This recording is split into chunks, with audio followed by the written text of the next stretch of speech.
What's up guys, Sal here. So it's been just a couple of weeks since Samsung unveiled the Galaxy Note 20 Ultra, but that obviously doesn't mean that work isn't already underway on next year's flagship. The attention is already turning towards the Galaxy S21, and we have some details about the Ultra version of the Galaxy S21. First up, Exynos says Samsung has named the Galaxy S21 as Project U internally. Now, what is exactly U here is anyone's guess, but I was looking through comments of Exynos' tweet, and some people guessed it could be under display, which could be totally possible. The Galaxy S21 lineup is rumored to have the selfie camera under the display for that immersive look, but we can't say that for sure just yet. Ross Young believes that the Galaxy S21 lineup will retain the punch-hole selfie camera and won't have the under-display camera. The possible reason could be that the tech isn't ready for mass production yet. The materials used are way too expensive and the yield rate is low. But before you get disappointed, let me tell you that Ross Young doesn't have a great track record.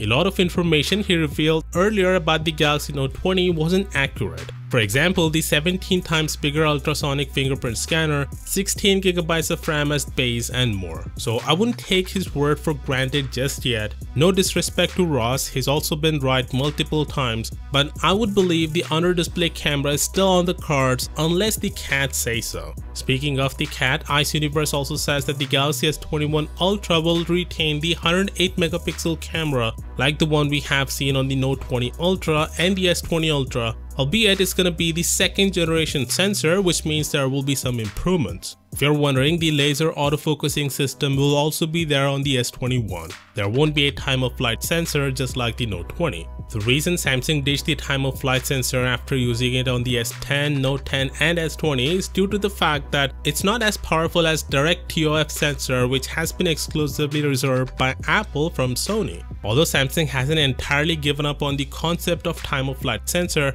for the time being though, they'll watch Apple how they will implement it on their upcoming iPhones. Anyway, previous rumors also indicated that the Galaxy S21 will be one of the first phones to have optical image stabilization on the selfie camera. Apparently, Samsung is testing out two camera modules for the S21 selfie camera, one with a 48MP resolution and another with 12MP resolution. Not really sure which one they'll end up with. With that being said, there are also some rumors about the Galaxy S21 that I think are too good to be true. The first one is the return of the headphone jack, which I can say with almost 100% certainty that it will not happen. That's just gonna mess up their wireless buds business, and it doesn't even make sense to remove it and bring it back and potentially lose millions if not billions from their wireless earphone revenue. The second one is this. There's a rumor that Samsung will only use the 5nm Exynos 1000 with AMD GPU on the S21 Ultra. The regular S21 will get Exynos 992 with Mali GPU,